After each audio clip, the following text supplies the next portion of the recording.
Welcome back, third years. We are going to continue with the surface development task. So today we are learning to apply surface development knowledge and create a surface development from a 3D shape.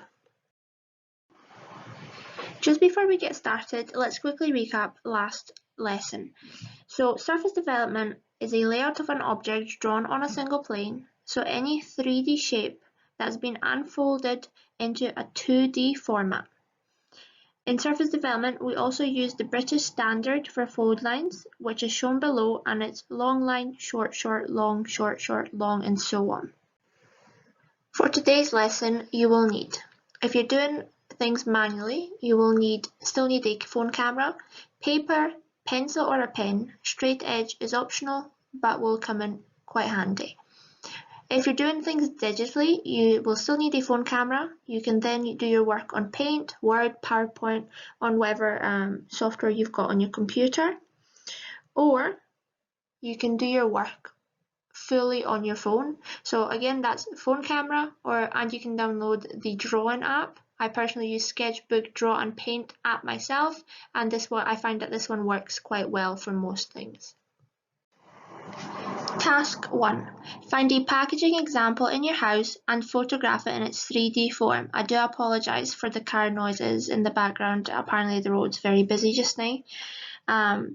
For this task, I want you to find a packaging example and photograph it. I've got plenty of pictures here. However, you only really need 2 or 3 pictures.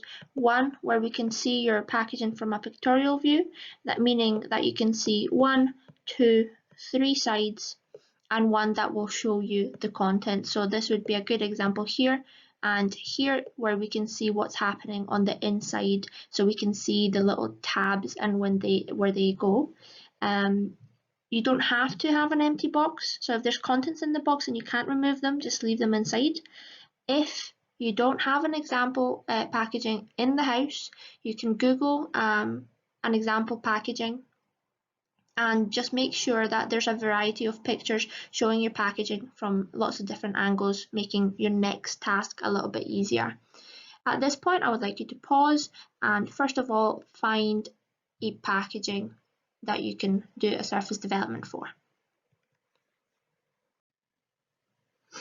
Okay, so for task 2, I want you to draw the surface development of your 3D packaging shape, and we will also have a look at including some fold lines.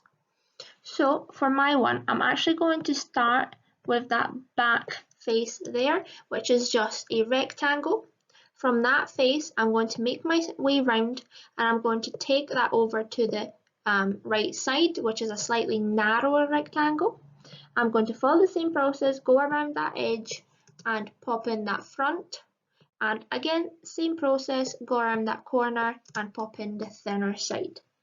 Now that we've got our 4 sides, I'm going to have a look at popping in the base. Looking at the packaging from the bottom and from the inside, I can see that when I go around that bottom corner here, it's not a rectangle anymore. It actually narrows in a little bit, and that happens for the sides as well. And one of those sections on the front is actually longer than the back section, so I've made sure to make that one slightly longer. I haven't used a ruler to make it precise, but I'm just showing that that section is slightly longer. Now that we've done the base, we're going to have a look at the top section. So we've got our rectangle just down here, and we're going to attach it to our back. So my back section is this section here.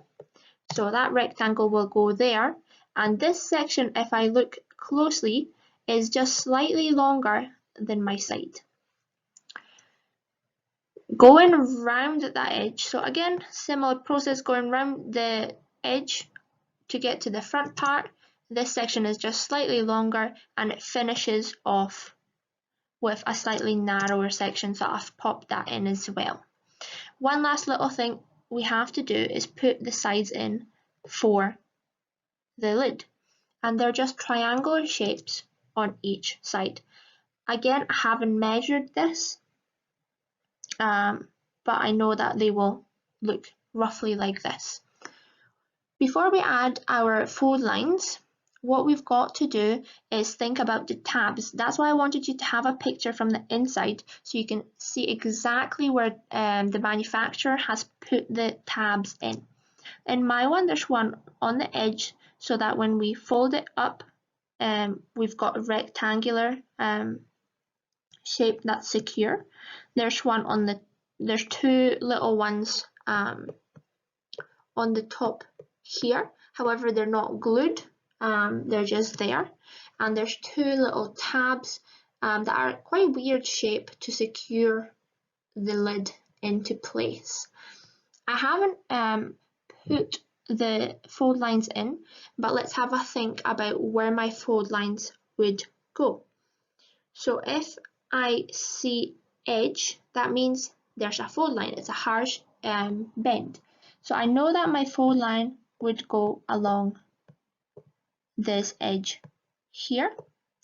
Sorry if you can't see it very well. I am just making all the shapes that I've put in. I've made it all in PowerPoint using the insert shape tool, so you can do that as well, or you can do it by hand on paint, whatever you choose. So I've got my fold line here. I know that I'm going to have another fold line here. I'm not going to get that all the way down to the bottom. You get the idea. I'm going to have one here because that's also a harsh edge. The tab is also bent at a 90-degree angle, giving me a fold line here, as well as those top tabs here. The base has been folded, so again, all of those sections along the base would have a fold line. I have not put the correct, so make sure that you are using the British standard, so long line, short, short, long, short, short. All of those sections have been folded. So anywhere that you can see a fold, I want you to add in little fold lines. But for today, that's it. All you have to do now is make sure you have uploaded it. I've also taken a picture of the unfolded. So if your packaging is scrap, you can actually break it apart and check that if your surface development is correct. If not, I can give you that feedback once you've uploaded a picture of your 3D shape and your surface development. But if you can, unfolding your shape is highly beneficial, and it gives you a straightaway answer whether you were correct or not. Right, so for uploading, if you've done your things digitally, upload the file that you've created. If you've done it by hand, you just need to take a picture and upload that instead. Make sure you upload to Class Notebook, to the returned work section. If that's not working out for you, you can just email myself or Mr. McClanders.